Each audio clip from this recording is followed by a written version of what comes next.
Olá, gente, tudo bem? Então, eu vou fazer aqui uma breve revisão de como usar números complexos em Fortran, tá bom? Eu fiz esse trabalho em C, mas eu vou fazer também em Fortran só para a gente completar e também para aqueles que gostam, né, do Fortran ou que querem conhecer. Então vamos lá. Lembrando que isso aqui é um material bem para iniciantes, né? Para aqueles que realmente nunca usaram o Fortran, principalmente dentro do contexto de complexos, né? Então, eu vou fazer algumas operações matemáticas com complexos. Então, eu preciso definir alguns números reais, então eu defino dessa forma, precisão simples, e alguns números complexos, eu defino dessa forma. Então, R1, R2, R3 são números reais, e C1, C2, C3 são números complexos. Então tem algumas funções interessantes que vão nos ajudar muito, né? E que vão ajudar a gente a trabalhar, né? Eu anotei algumas aí no programa, para lembrar. E tem outra também aqui interessante, que é como você definir um complexo, usando esse comando cmplx. Então você vai chegar aqui e vai dizer qual é a parte real e qual é a parte imaginária, por exemplo. Então vou botar aqui a parte real 10, parte imaginária menos 2. Tá bom? Aí, digamos que eu queira checar se de fato esse número C1 ele é 10 menos 2i. Né? Basicamente é isso. Eu quero checar se esse número é isso. Então como é que eu faço? Eu posso escrever aqui. Ó. Eu posso escrever na tela a parte real de C1. Então é assim que escreve.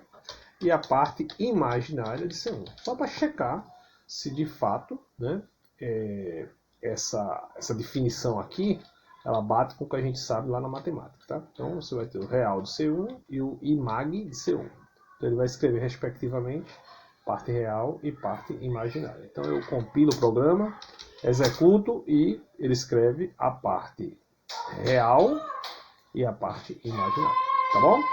Digamos agora que eu queira fazer alguma operação, por exemplo, eu quero calcular o módulo, né? O módulo desse número C1, né? Quanto é que é um módulo do número C1? Então vai ter o comando CABS, tá? Então aí você vai chegar aqui e vai dizer, ó, R1 é igual a CABS de C1. Então ele vai calcular para a gente o módulo desse número. Lembrando que o módulo vai ser a parte real quadrada mais parte imaginária quadrada, tudo isso tirado do raiz quadrada. É assim que a gente calcula lá na matemática. Então vamos testar se esse número seria de fato, esse R1 seria de fato o número que a gente está esperando. Né? Quanto seria o número que a gente está esperando? Seria 10 ao quadrado, dá 100, mais 2 ao quadrado, né? Menos 2 ao quadrado dá 4, seria raiz de 104. Não é assim? Então vamos ver se esse R1 calculado desta maneira aqui é condizente com o módulo desse número complexo aqui. Que seria da ordem de raiz 104. Né? Então vamos ver se dá isso. Então, ó, deu exatamente 10,19, que é a raiz de 104. Quem não acreditar, pode vir aqui numa calculadora e pode fazer essa continha aqui numa calculadora. Então 104 elevado a 0,5. 10,19. 10,19, tá bom? Então, deu certinho, né? Agora, digamos que eu quero o seguinte, eu quero definir dois números complexos. Eu quero definir, por exemplo, vou definir o número 1, o número que seria 1 menos 1, e quero definir o número, o outro complexo, que seria o conjugado complexo disso. Tá bom? Seria o conjugado complexo disso, seria 1. Tá bom? E aí eu quero calcular um terceiro número complexo que seja o produto dos dois. A gente sabe que esse número, quanto é que dá esse número complexo, né? É fácil a gente calcular, né? A gente sabe que esse número complexo, ele tem algumas especificidades aí, né? Verdade? Então, ele vai dar, na verdade, um número real. Então, vamos fazer o seguinte, vamos testar. Vamos escrever a parte real desse número C3 e a parte imaginária dele, para testar se realmente está dando zero, né? Que era o que deveria dar, né? Ok? Então, vamos fazer esse teste aqui, tá bom? Então, eu defini o C1 como sendo parte real 1, parte imaginária menos 1. C2 como sendo parte real 1, parte imaginária 1. Multipliquei os dois, guardei uma nova variável C3, que também é complexa. Aí digo, C3 é igual a C1 vezes C2. Tá? E agora eu vou calcular a parte real de C3 e a parte imaginária de C3, que, pelo que a gente sabe lá da matemática, deveria dar zero. Né? Então vamos compilar o programinha e vamos executar. Ó, parte real deu 2, como deveria dar, e a parte imaginária deu 0, como deveria dar. Tá vendo?